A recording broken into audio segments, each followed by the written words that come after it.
এরা কত মহৎ, নিজের কান্না বুকে চেপে আপনজনকে ভালো রাখে, দেশকে ভালো রাখে। এই লোকগুলোকে আমরা কি আসলে আপনজন হিসেবে নিতে পেরেছি? মাননীয় বিরোধী দলের নেতা, আপনি অত্যন্ত গুরুত্বপূর্ণ একটি বিষয়ের উপরে সংসদের দৃষ্টি আকর্ষণ করেছেন, সেজন্য আপনাকে ধন্যবাদ। প্রত্যেক বক্তাই গুরুত্বপূর্ণ বক্তব্য রেখেছেন এবং দেশের কল্যাণে এই বক্তব্য কাজে লাগবে। আপনি ইউ টেক ইউর টাইম, আপনি যুক্তিসঙ্গত যতক্ষণ লাগে আপনি বলুন। ধন্যবাদ মাননীয় স্পিকার। এ বিষয়টা আমলে নিয়ে হাউসে আলোচনার সুযোগ দেওয়ার জন্য আমি আরেকবার আপনাকে আন্তরিক অভিনন্দন জানাচ্ছি। এ পর্যন্ত যে কয়েকজন মাননীয় সংসদ সদস্য কথা বলেছেন তারা আমাদের সকলের প্রাণের কথাগুলোই বলেছেন। এই জন্য আমি তাদের সকলকে আন্তরিকভাবে ধন্যবাদ জানাচ্ছি। বিশেষ করে মনিরুল হক চৌধুরী সাহেব যারা বক্তব্য রেখেছেন তাদের সবার মধ্যে উনি বয়োজ্যেষ্ঠ, কিন্তু ওনার কথার মধ্যে গরম এবং নরম প্রচুর রস ছিল। তিনি তার রসের মধ্যে আলোচনাটাকে হারিয়ে ফেলেননি, বরঞ্চ রস দিয়ে ফুটিয়ে তুলেছেন। এটা তার আর্ট, এই জন্য তাকে বিশেষভাবে আমি ধন্যবাদ জানাচ্ছি। আমরা সবসময় বলে থাকি যে পজিশন অপোজিশন মিলেই তো হাউস পূর্ণ হবে, আর এই হাউসের প্রতি সারা দেশবাসীর প্রত্যাশা। আমরা আজকে যাদের কথা বলছি তারা আমাদের কারো না কারো ভাই, কারো পিতা, কারো সন্তান, কারো আপন আত্মার আত্মীয়। তাদের কান্নাগুলা সব আমাদের সামনে আসে না, এমনকি তাদের পরিবারের সদস্যদের সামনেও আসে না। প্রবাসীরা দুই ভাগে বিভক্ত। একটা অংশ যারা কার্যত রুজি রোজগারের জন্যই পা বাড়ান, এই পর্যায়ে এশিয়ার প্রায় সবগুলা দেশই পড়ে, সেখানে তাদের নাগরিকত্ব পাওয়ার সম্ভাবনা খুবই ক্ষীণ।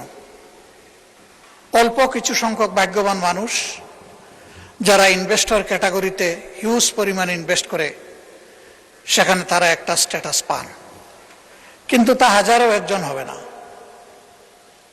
এ সংখ্যা আরো কম। বাকি সকল আমরা তাদেরকে শ্রমিক বলি, আমি শ্রমিক বলতে নারাজ। তারা সবাই শ্রমিকও নন আসলে। এর মাঝে বিভিন্ন দেশের গুরুত্বপূর্ণ জায়গায় কর্মকর্তা হিসাবে অনেকে দায়িত্ব পালন করেন। আমি এই শব্দটার পরিবর্তন চাই, তাদের জন্য সম্মানজনক কোনো শব্দ ব্যবহার করা, এক শব্দে সবাই অ্যাকোমোডেট হবেন। আমরা খুবই আনন্দিত আমাদের এই হাউসে বাংলা, উর্দু, ফার্সি কবিরাও আছেন। তারা যদি এরকম কোনো ভালো শব্দ নিয়ে আসেন যেটা অন্তত তাদেরকে মানসিকভাবে কিছু সান্ত্বনা দেবে যে দেশ তাদেরকে ভালোবাসা এবং শ্রদ্ধার জায়গা থেকে দেখে, তো আমি অনুরোধ করব এই শ্রমিক এবং রপ্তানি এই দুইটা শব্দ পণ্য রপ্তানি হয়, মানুষ রপ্তানি না হোক। এটাকে একটা সম্মানজনক জায়গায় আমরা নিয়ে যাই। মাননীয় স্পিকার, যারা বিশেষ করে পশ্চিমের দেশগুলোতে যাচ্ছেন তারা সাধারণত ফিরে আসার নিয়তে যান না, তারা যান সেখানে থেকে যাওয়ার নিয়তে। এর মধ্যে দুইটা ক্লাস, একটা স্রেফ ভাগ্য অন্বেষণে আর একটা তারা জ্ঞানের অন্বেষণে। জ্ঞানের অন্বেষণে কারা যায়? দুই ধরনের মানুষ, যাদের ফিনান্সিয়াল এবিলিটি আছে পিতামাতার, তাদের সন্তানরা যায় নিজ দায়িত্বে নিজ খরচে, আর যাদেরকে আল্লাহ তাআলা চমৎকার মেধা দিয়েছেন, মা বাপ গরিব, তারা যায় ফুলব্রাইট বা কোনো ধরনের স্কলারশিপ নিয়ে। এই দুই শ্রেণী আমাদের অ্যাসেট।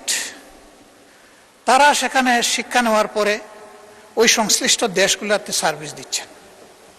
ইতিমধ্যে শুনেছেন বিমানে যে ওয়াইফাই সংযুক্ত হয়েছে এর মেইন কারিগর ব্যক্তিটি কিন্তু বাংলাদেশের। তার টিমে 13 জন ছিল, সেই লিড করেছে টিমকে। 4G থেকে 5G-তে নেওয়ার ফার্স্ট স্টেপটা যিনি নিয়েছেন তিনিও একজন বাংলাদেশী। অবশ্য এখন তিনি বাংলাদেশের একটা বিশেষ জায়গায় সার্ভিস দিচ্ছেন। এই ধরনের মণিমুক্তাগুলো দেশ থেকে চলে গেল, আমরা দেশকে সাজাবো কি দিয়ে? এই জন্য আমি ফিল করি আমাদের ফিনান্সিয়াল রিমিটেন্স তো অবশ্যই লাগবে দেশের অর্থনীতির চাকা চালু রাখার জন্য, কিন্তু তার চাইতে কম ইম্পর্টেন্স নয়, আমাদের এখন প্রয়োজন ইন্টেলেকচুয়াল রিমিটেন্স।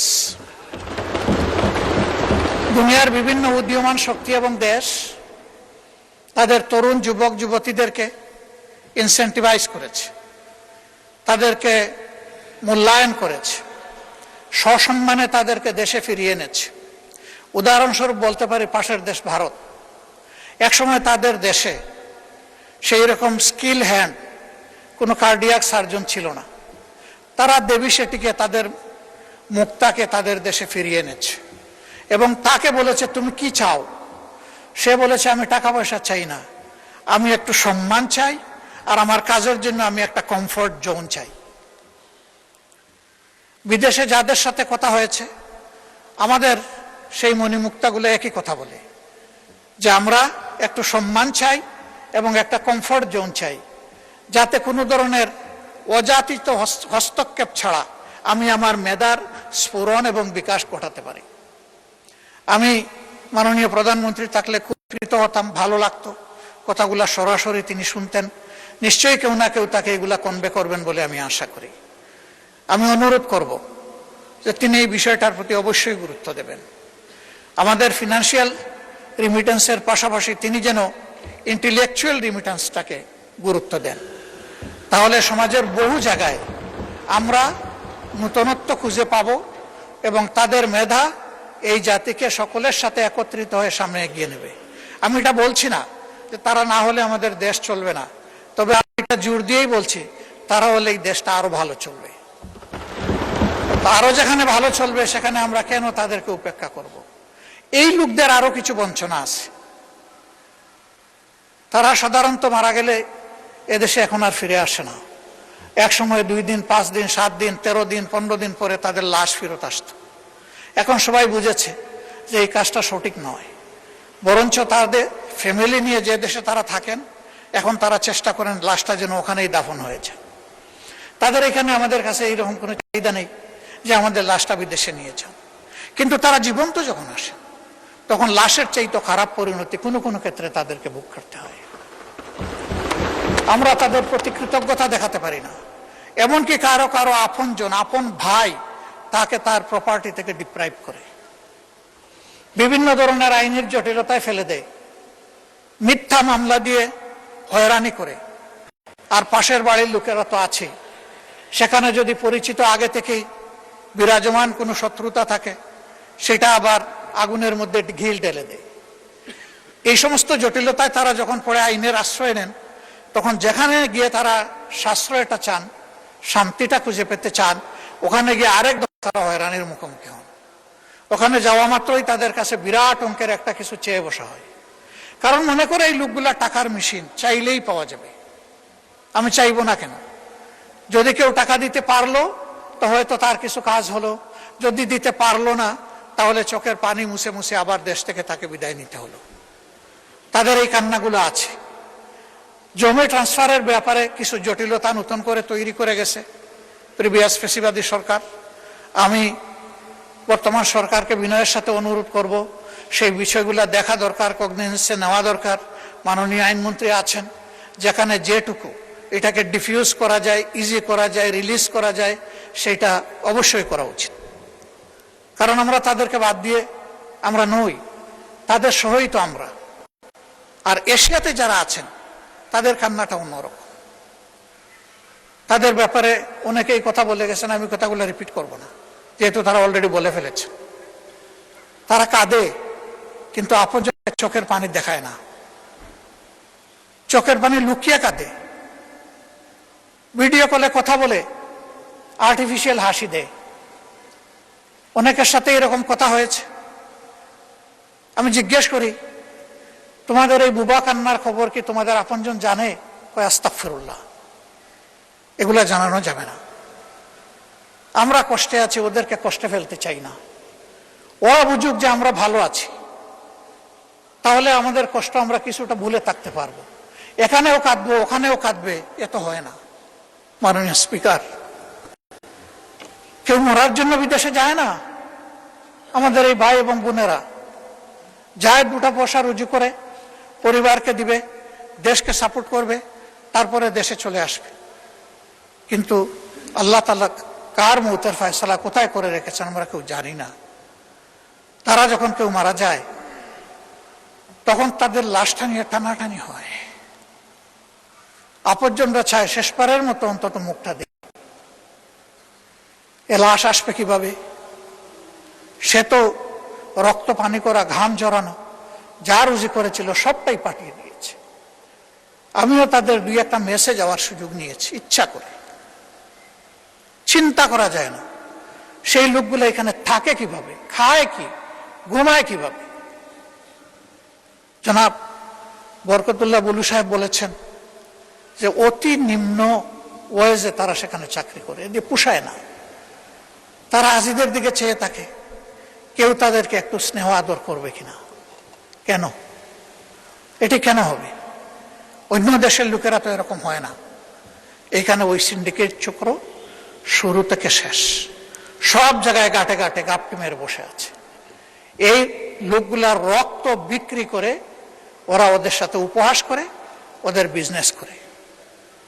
এই সব জায়গা অবশ্যই চিহ্নিত করতে হবে এবং এদেরকে আইনের আওতায় এনে 10 জনকেও যদি শাস্তি দেওয়া হয়, আমি বিশ্বাস করি ওদের সবগুলার গায়ের লোম খাড়া হয়ে যাবে। আমরা যদি সাকসেসফুলি সিনসিয়ারলি এই কাজগুলা করতে পারি, এই সরকারের ক্রেডিট যে এই দলের যিনি জন্মদাতা ছিলেন, এই দরজা, এই জানালা তিনি খুলেছিলেন। তাদের আমলে এসে যদি আমাদের প্রবাসী ভাই বোনদের বঞ্চনা দূর হয়, তাহলে তাদের নামটি ওদের হৃদয়ে সোনার অক্ষরে লেখা হয়ে যাবে। কিন্তু অতি চমৎকার চমৎকার কথা এখানে আমরা আওড়ালাম, কাজের কাজ কিছুই হলো না। যেই তিমিরে সেই তিমিরেই থাকলো। তাহলে শুধু এই সরকার ডিসরেসপেক্টেড হবে না, আমরা সবাই ডিসরেসপেক্টেড হব। আমাদের প্রতি ওদের একটা ঘৃণাবোধ তৈরি হবে যে ওরা কথা বলে সুন্দর সুন্দর, কিন্তু আমাদের জন্য কিছুই করে না। আমার বিনয়ী অনুরোধ, এই ভাই বোনগুলোকে যেন আমরা টাকার মেশিন হিসাবে না দেখি। আমরা যেন আমাদের প্রাণ হিসাবে, কলিজা হিসাবে দেখি। যদি আমরা কলিজা হিসাবে দেখতে পারি, তাহলে তাদের আত্মা যেমন শান্তি পাবে, আমাদের আত্মা শান্তি পাবে। একটা বিশেষ বিষয়ে আমি দৃষ্টি আকর্ষণ করছি। বিষয়টি স্বরাষ্ট্র মন্ত্রণালয়ের সাথে সম্পর্কিত। এটি হচ্ছে ভিসা জটিলতা। অনেকে বলেছেন, আমি পার্টিকুলারলি জিজ্ঞেস করেছি তাদেরকে, তোমাদের সমস্যাগুলো কোথায়? তারা বলেছে, আমরা তো আগে করেছি কনভেনশনাল পাসপোর্ট, এরপরে করেছি আমরা এমআরপি, এখন ই পাসপোর্ট করতে গেলে এমআরপি এবং আমাদের এনআইডি, এই 2টা হুবহু মিল থাকতে হবে। আমাদের অফিস ল্যাপসেসের কারণে, ওই আকার একার নামের একটু অধিক সেদিক, বয়সের একটু সামান্য তারতম্যের কারণে এখন আর ই পাসপোর্ট হচ্ছে না। ফলে আমরা কিন্তু অনেকে এখানে ইলিগেল হয়ে গেছি অলরেডি, আর কেউ কেউ হওয়ার উপক্রম। এই সংখ্যা শত নয়, হাজার হাজার। এই প্রবলেমটা কিভাবে সর্ট আউট করে সলভ করা যায়? দুর্বলতা কিছু আমাদের অফিসিয়াল, কিছু হয়তো তাদের, কিন্তু মানুষগুলো তো আমাদের, এরা তো আমাদের অ্যাসেট। আমাদের এই অ্যাসেটগুলাকে কিভাবে আমরা এই ব্যাপারে হেল্প করতে পারি, এটা তাদের মেইন প্রবলেম। তার লিগ্যাল ইনস্ট্রুমেন্ট যদি তার হাতে না থাকে, তাহলে ওই দেশে থাকবে কিভাবে? তার তো ঠিকানা হবে জেল। সে গেলে পরিবার আর সমাজকে সাহায্য করার জন্য, এখন ঠিকানা যদি তার জেল হয়, তাহলে তো হলো না। তা আমি মাননীয় স্বরাষ্ট্রমন্ত্রীকে অনুরোধ করব, বিদেশের মাটিতে থেকেই এনআইডি এবং পাসপোর্টের এই জটিলতাটা অতি সহজে কিভাবে নিরসন করা যায়, ইনশাল্লাহ আপনি পারবেন, শুধু পদক্ষেপ নেওয়ার ব্যাপার। আমরা আপনার জন্য দোয়া করব আপনি যাতে পারেন।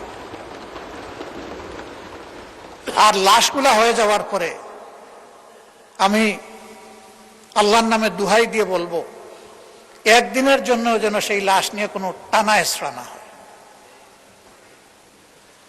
আমরা বেঁচে থাকলে, এই দেশ বেঁচে থাকলে সসম্মানে আমাদের কাঁধের উপর করে যেন সেই লাশগুলা দেশে নিয়ে আসা হয়। এরপরে দূতাবাসের ব্যাপারে যে কথাগুলো বলেছেন আমি সবগুলোর সাথে সম্পূর্ণ একমত, কিন্তু দূতাবাস কর্মকর্তা কর্মচারীরা আমাদের ভাই বোন, আমরা তাদেরকে অপমানিত করতে চাই না। সরকারের উচিত তাদেরকে প্রপার ওরিয়েন্টেশন দেওয়া। এবং এখানে যে একটা চমৎকার প্রস্তাব এসেছে যে একটা সংসদীয় টাস্ক ফোর্স হতে পারে, দুনিয়ার ভালনারেবল যে সমস্ত কান্ট্রি যেখানে আমাদের সমস্যাগুলো বেশি, এই টাস্ক ফোর্স মাঝে মাঝে ফিজিক্যালি সেগুলো ভিজিট করবে, করে তাদের কথা নিজ কানে শুনবে। সেখানে দূতাবাসের আমাদের কর্মকর্তা কর্মচারীরাও থাকবেন। এই সব কিছু মিলে আমরা যদি একটা টোটাল প্যাকেজের দিকে যাই, তাহলে আমি রিমিটেন্স বাড়ার উদ্দেশ্যে বলছি না, আমি বলছি মানবতাকে সম্মান করার উদ্দেশ্যে আমরা এই কাজগুলা করলে আমি বিশ্বাস করি এই রিমিটেন্স দ্বিগুণ তিগুণ বেড়ে যাবে ইনশাআল্লাহ। দেশ এবং জাতি বেনিফিটেড হবে, তারা বেনিফিটেড হবে, সম্মানিত বোধ করবে। আমরা যেহেতু তাদেরকে যোদ্ধা বলছি, আমরা যেন মেহরবানি করে তাদেরকে বীরের সম্মানটুকু দিই।